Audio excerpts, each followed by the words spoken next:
latest.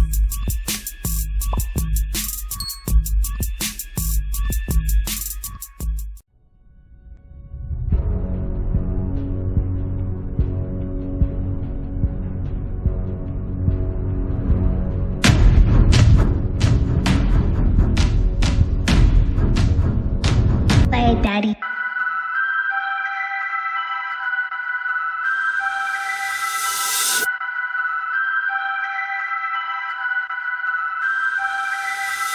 I shall fear no man, just God. But it was God that gave me these bars. My pen is the paintbrush, notepad the easel. Been painting with a twist before, sipping with my people. Stacking lines, equal sign, this verse is the prequel to the man you hear before you flowing through your speakers.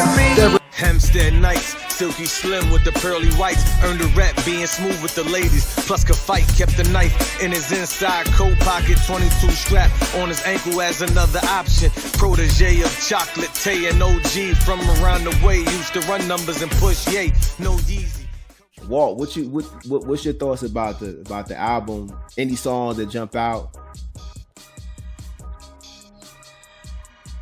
Are you talking? Because I can't hear you. Yeah, it's like mute. Yeah. There you do.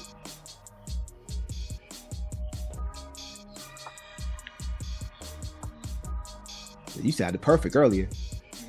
Yeah, technical difficulties. It happens. Right, it happens. We'll get back to him. Just brief pause. Right, yeah, that, right, exactly. But yeah, that so alright. We'll want to come back in a minute. So, Trent, you good? Yeah, you hear me now? All right, yeah. Go ahead. Perfect. Right. Yeah, Right, exactly. I said the same thing. So my favorite track on the whole joint was definitely "Fear No Man." That was probably my favorite track on it. I wanted to ask you about your faith. How much of that do you really feel like is part of your music? And my other question is, as far as coming from Hempstead, coming from Long Island, when cats be saying, yeah, I'm from New York, and I will not tell them, yeah, I'm from Long Island, I'm from Suffolk County, they just be like, oh, you from New York? That's New York? I'll be like, yeah, that's where I'm from. And when I said Hempstead, I'd just be like, yo, I used to go hoop over there all the time. And I'll just be thinking about, we got a real cat actually representing Hempstead. So I want to ask you about that. How do you feel about representing that sound, that Long Island, our Long Island kind of swag, that boom bap, that raw, because before you answer, shout out to RIP to the Dave from De La Soul. We got Public Enemy, we got Rakim, Eric B, we got EPMD, Prodigy lived in Prodigy, Method Man. We gonna claim Method Man. So we lived in Uniondale, right? So that Long Island got that. We definitely had that boom bap. You know what I'm saying? That real raw. Hip hop. That's still. These are artists that still touring. They still packing up arenas. So you know what I'm saying? Listen, I'm gonna throw A+ in there. Bump it. We throw A+ in there as well. So yeah, but yeah, my bad, Buzz. Go ahead. I gotta pop my junk sometime. You know what I'm saying? Yo, talk that talk, man. Word, because I no BS, son. That's where I was going. I'm like, no matter what, it's who you are, son. It don't matter where you at. I know it ain't where you from. It's where you at. It ain't, you know what I'm saying? And people be all stuck on, I'm from here, I'm from there. Wherever I go, I'm gonna do what I do. You dig? I just represent Hempstead because that's where I grew up. I was born in Brooklyn. I could be like, yeah, I'm from Brooklyn. You might hear me reference Brooklyn all the time, or you might hear it from time to time because that's where I was born. That's where my family, you know what I'm saying? Most of my family been and still are. But I'm from Hempstead, you dig? So none of that matters what everybody else is talking. They always gonna have that funny style or funny look when you talk about Long Island, but It's tough guys everywhere. There's educated guys everywhere, and there's suckers everywhere. So none of that really means nothing to me. You know what I'm saying? You over there. When I was younger, it used to get on my nerves because I'm like, Facts. but after a while, it's like, yo, none of that shit really matter. Ain't nobody putting no bread in my pocket. Ain't nobody helping me get to where I go, where I gotta go. So I'm cool with who I am. I'm comfortable in my own skin. You know what I'm saying? So I'm a big up Hempstead. And like Tino said, man, if you talking about hip hop, the culture and where it's at now, and some of the pioneers and pillars, they from Long Island, God. You know what I'm saying? They from Long Island. And salute to all of the other dope artists that's out there. I don't want to make it seem like, you know, it's the end all there, but like, yo, the backbone, the Rakims, like, yo, that's people's influence. People built off of him. That De La influence is that be free with yourself and that comfortableness, the native tongue movement and all that. Like, that's why we can have these different types of artists out now that talk, you know what I'm saying? EPMD, Strictly Business, all that stuff they was talking to, like, yo, man, like, so yeah, I'm comfortable being from Hempstead, you know what I'm saying? But on that second question, as far as faith go, I consider myself more spiritual than anything. You dig? Like, I feel connected to the Most High. You understand? Like, we all are extensions of him. You dig? So it's like these things, I don't feel this just me thinking about it. Like, this is God's work. We all do his work to an extent, you know what I'm saying? And you go with it. Like, there's times I wake up and there has been times, I should say, I wake up and I got a whole song in my head. You know what I'm saying? Like, that don't seem like some normal shit. I don't think everybody out here doing that. Like, there's times when I you know what I'm saying, when I used to drive for my job or whatever, and I'd have a beat that I wanted to write to. Mind you, the vehicle I drove was loud, you know what I'm saying? And you can't really hear no beat. So the beat, I'd be playing the beat in my head while I'm driving and doing work. You dig? And writing the song in my head while I'm playing the beat in my head, writing it in my head. And then I would come home after whatever, 8 to 10 hours, and my wife we want to talk about, you know, just talk and see how was my day, so on and so forth. And I'd be like, hold on, babe. You know what I'm saying? I gotta write this down. And she just knew. She gave me the respect because she's you know, one of my biggest supporters, or my biggest supporter, you know what I mean? And I had to go to the room and then I'd write down everything that was in my head. The whole song, you know what I'm saying? Like, this ain't regular stuff. Like, I give thanks for that, because I know, like, this ain't just a normal thing that people just say, hey, I could do that. And then I would, you know, I'd take out the bugs, put a word in, take a word out wherever I have to, because now I have to listen to the actual beat and then see if it lines up the way I said it in my head all day. You know what I'm saying? So, you know what I mean? That's spiritual, God. Like, that right there ain't no mistake. Right. So I recognize that. So when I say fear no man, just God, because it was God that gave me these bars. You know what I'm saying? So I put it over the beat. You follow? You follow me? You understand what I'm saying, or you just a follower? Right. So I can't really take the credit for it. God, I said it in something else. God crafted these lines. I'm just a vessel. You know what I'm saying? Like, I'm just here putting what I'm gonna do is keep it in my head, or, you know what I'm saying, leave it in a book. You know what I'm saying? Right. It come from that, like I said earlier, that purest form, that wanting it to. I care about it. You know what I'm saying? I want it to be right. In high school, backtracking, but coming still in the same realm, when I would write these rhymes, I told you it was unorthodox. You know what I'm saying? There was no structure. I'm not writing a 16. When I'm done, I'm done. There was times my verse was the front and the back of a page. You know what I'm saying? And the crew was gonna let me say my whole verse because I'm not cutting it off. I wasn't done. God wasn't done with it done. Let it ride. And that's why one of the reasons I cut it to OD too, because I used to OD on the bars. Like, I would do that. But we didn't have, like, I record everything at the crib and get it sent off to the engineer. But back then we was paying for studio time. So I was such a black Jew, you know what I'm saying? My family used to call me the Jew because I'm frugal or whatever, or I like to be certain ways. I would memorize everything. I wasn't one of those just go to the studio and write the song. Right. You gotta be ready because it's money. You pay for that extra time. Yeah. I'm about to come in here and lay my shit down and we could do whatever, smoke and drink and all that back then. You know what I'm saying? After, but this is all of that got me to where I'm at now. And as I've grown and have more knowledge of myself and just my overall being, it's like, this ain't you.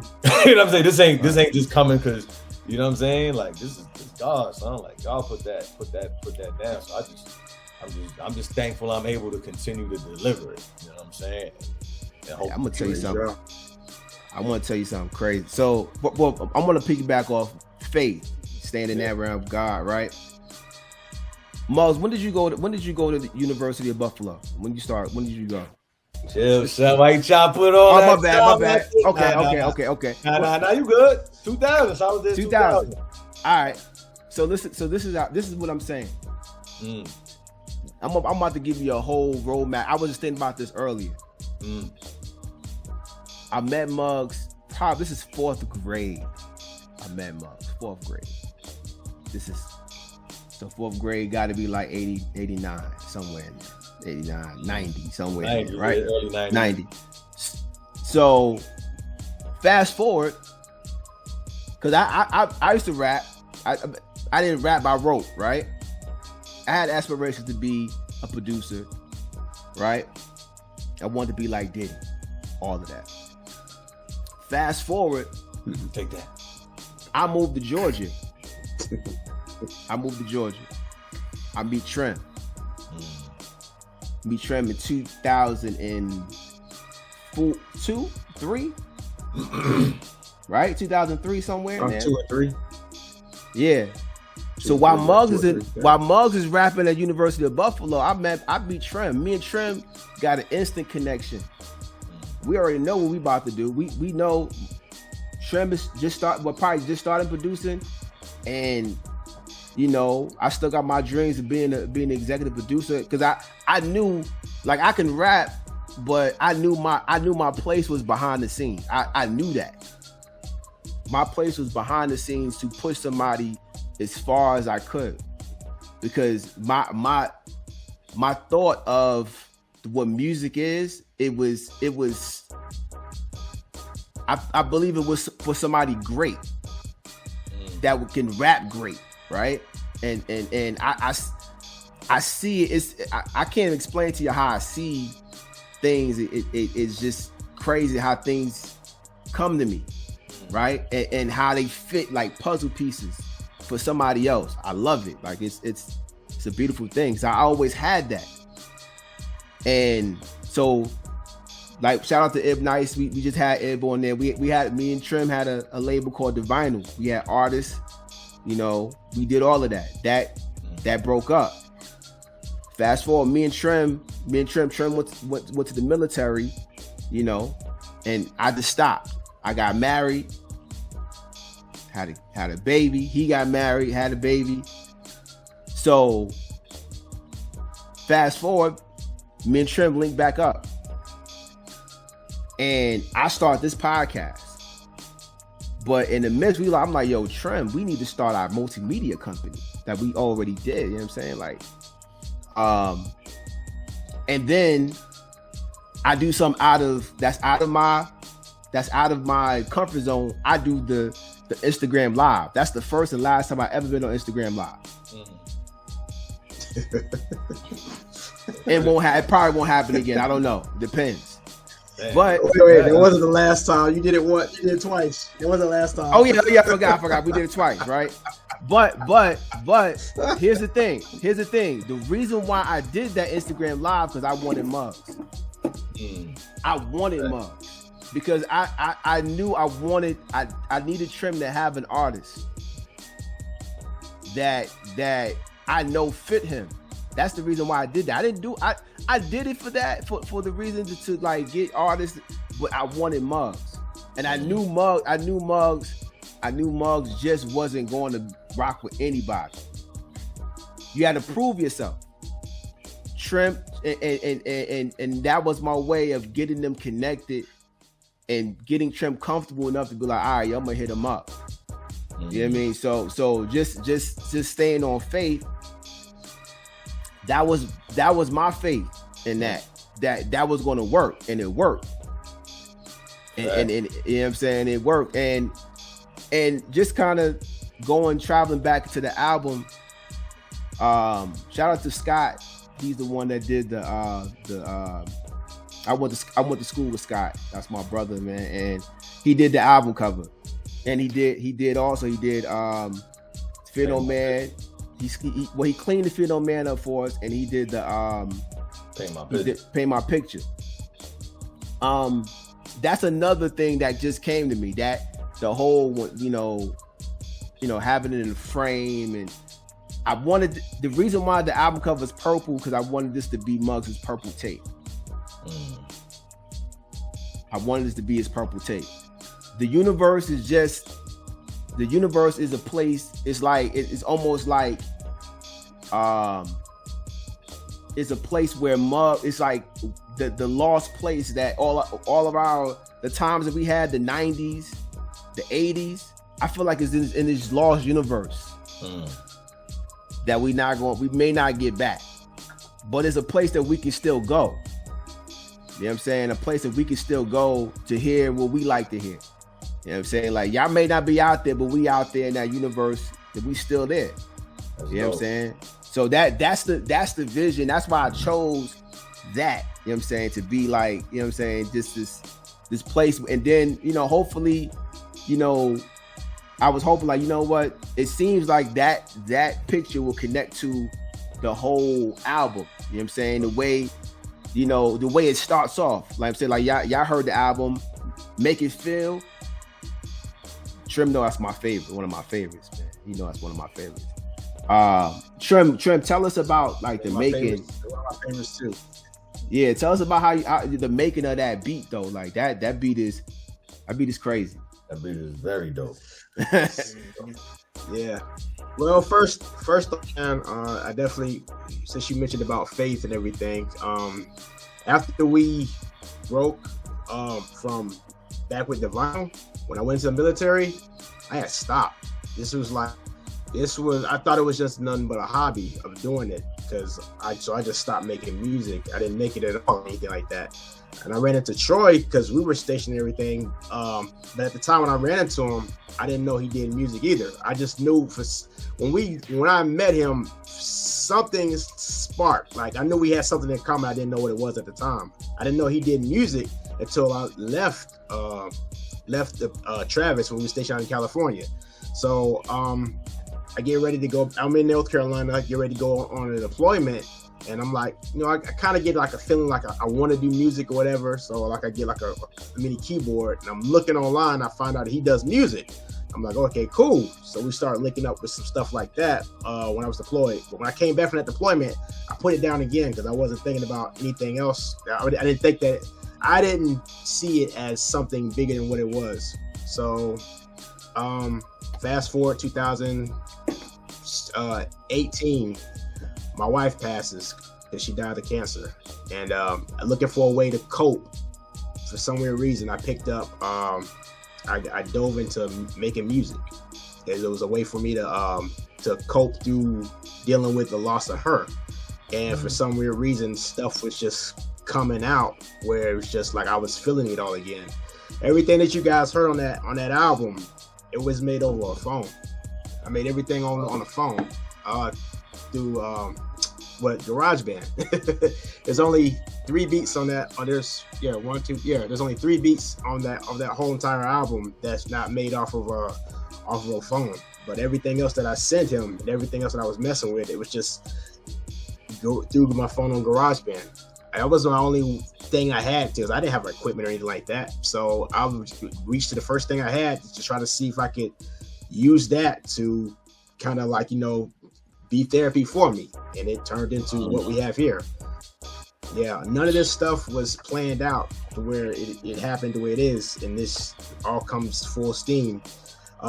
full circle. And even with linking up with Troy again, because I didn't think anything else would formulate to any of this stuff. But then we meet, and I find out his brother-in-law wants to do music, and then the connection that we had when we formed it to QV3. So yeah, it's a lot of this stuff, man. It's been crazy. It's serendipity. Connected, man. Right. Ain't no coincidence. Yeah, because here's the thing because I wasn't gonna mention about Trim White passing away though, but here's the thing. I'm gonna tell y'all something real crazy. Something told me. Remember, keep in mind, me and Trim didn't speak to each other up until the day I saw him at his wife's funeral. There's a gap there. Something told me to go to that funeral. I took off work, got in the car, and went to that funeral. And then what happened? And then what happens later? Guys always I hear this voice like, make sure you feed that passion. Now keep in mind, me and Trim ain't talking about music like that, but I know he does music. So that's why you get me going out my way to do things like Instagram Live and stuff like that for that purpose, to feed his passion. You understand what I'm saying?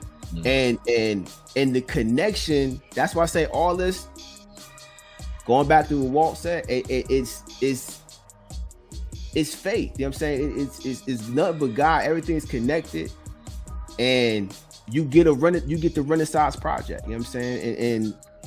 And it's a beautiful thing when you know that you're a part of something that God had his hands on people that he had his hands on. You know what I'm saying? Like to navigate to get to this point where this project will feed our families. This project will feed our families. It will feed our families. It will start generational wealth. You understand what I'm saying? There's no doubt in that, because all of this stuff that happened doesn't happen just for no reason. We're not here just to make music and be like, all right. Nah, this is going to be more. It's going to be a whole big snowball effect. But I say all that to say. Yeah, but my bad. Just to your question about the beat. Yeah. Yeah, my bad. Just to answer your question about the Make It Feel beat. Muzza came to me and asked me to make something about like IK's type, Bobby Womack type feel. I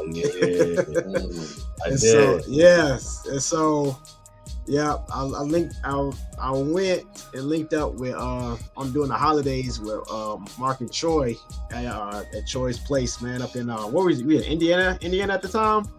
And so yeah, I think so. Yeah.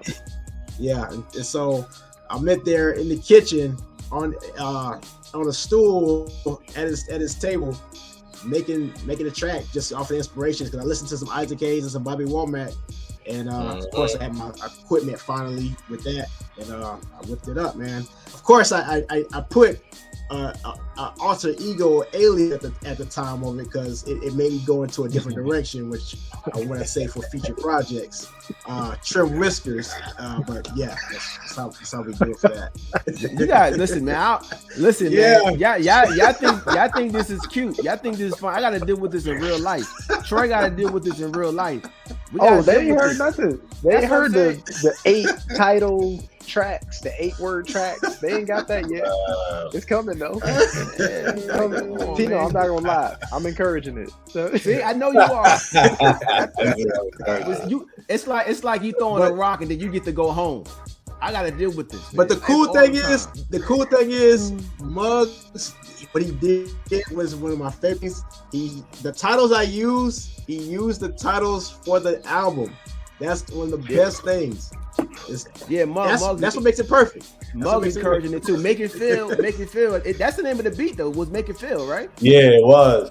Okay, that was the name of the beat. Yes, that's what it did for me, man. Like he right, I did. You know, I listened to slew of different genres, you know what I mean? But I love some soul, I love jazz, I love Latin, salsa, merengue, all of that. But shout out to my family, Panamanian, Jamaican roots as well, so I listen to the reggae as well. But at that particular time, I was listening to that Womack and that Isaac, and I do remember telling him that. And so when he came with it and sent that one, and it was like make it feel, and it made me feel away like, man, this is, like I said, this is exactly how I wanted. This is exactly how I wanted to start it off or something. I say that in the beginning because it was like perfect. This is what I want. That song, and I know you ain't asked me, but that song is like jewels on jewels on jewels. It is. You know what I'm saying? And I wrote that. It came to, like I said, I didn't try to write it. Like, it made me feel that way. That came out, that song, I say, God forbid when something happens to me, if my daughter listened to that song or anybody I love would love me, they'll be straight as far as navigating through life and different experiences and how to grow. Like, that song alone, if you listen to, pardon, I thought somebody was at the door. If you just listen to it, man, ball for ball, like it's jewels on jewels on jewels. You know what I'm saying? We all have our time when we will have to move forward, but I mean, I plan on living forever, man. And it's spiritual. What we doing is gonna make us live forever. You understand what I'm saying? That's what people don't understand, man. The cool thing about all of this, whether I got a podcast, whether we doing music, we living forever.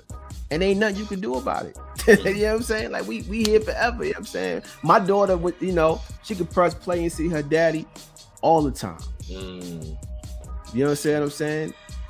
She could, it's a beautiful thing. And I approach every podcast like that. You know what I'm saying? Knowing that she going, I want her to, when she gets 16, 17, to be proud of, like, hey, daddy has some good episodes. You know what I mean? He did his thing. But yeah, that make it feel one of my favorites. But we definitely with this album, man, we hope that everybody enjoys it. You know what I'm saying?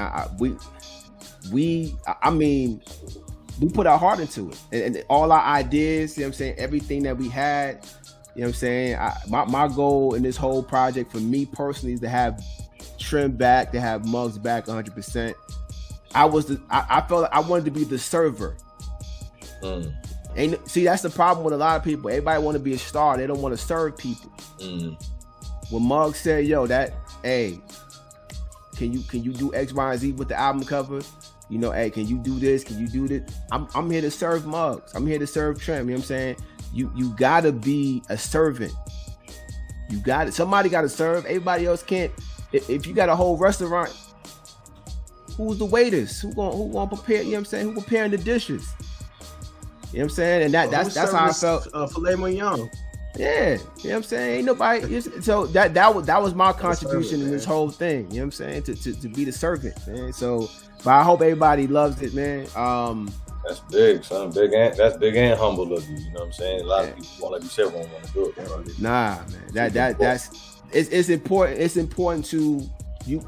You gotta humble yourself in all situations. Like I always hear the story about Fat Joe, how when he found how you see how Big Pun was bigger than Fat Joe. Like he was a bigger star than Fat Joe. Wow.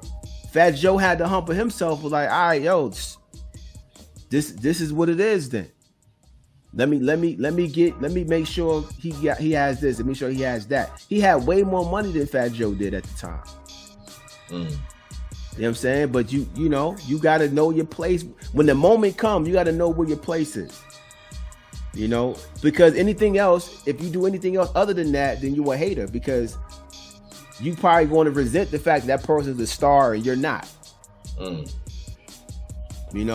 that's not cool to mess up somebody else's opportunity when you could be adding to it. So I'll never be a hater, man. But take your blessings away.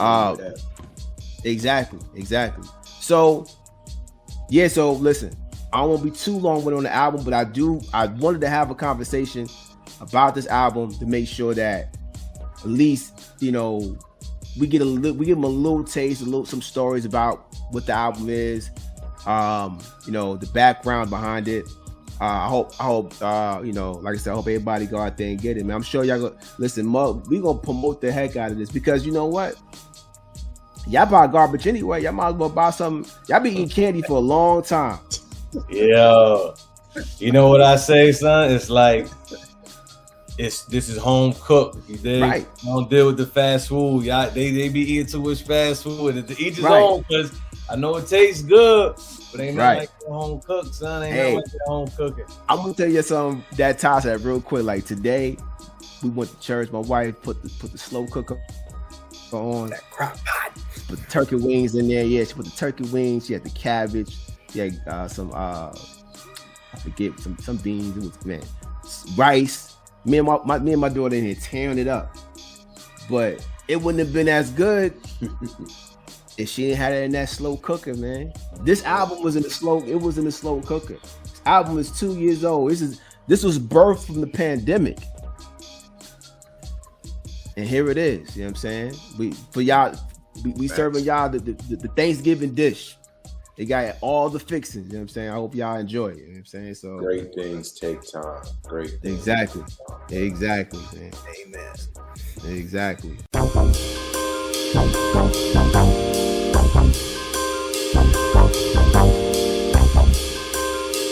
It's exactly how I want to bring it in. Don't need a prize. It's the Renaissance Project. Dollars and nothing. Produced by none other than the Renaissance Man. TRM, what up? I go by OhMugz, better known as OD. This that long walk to freedom. Mandela riding through the night, using only the moon for light.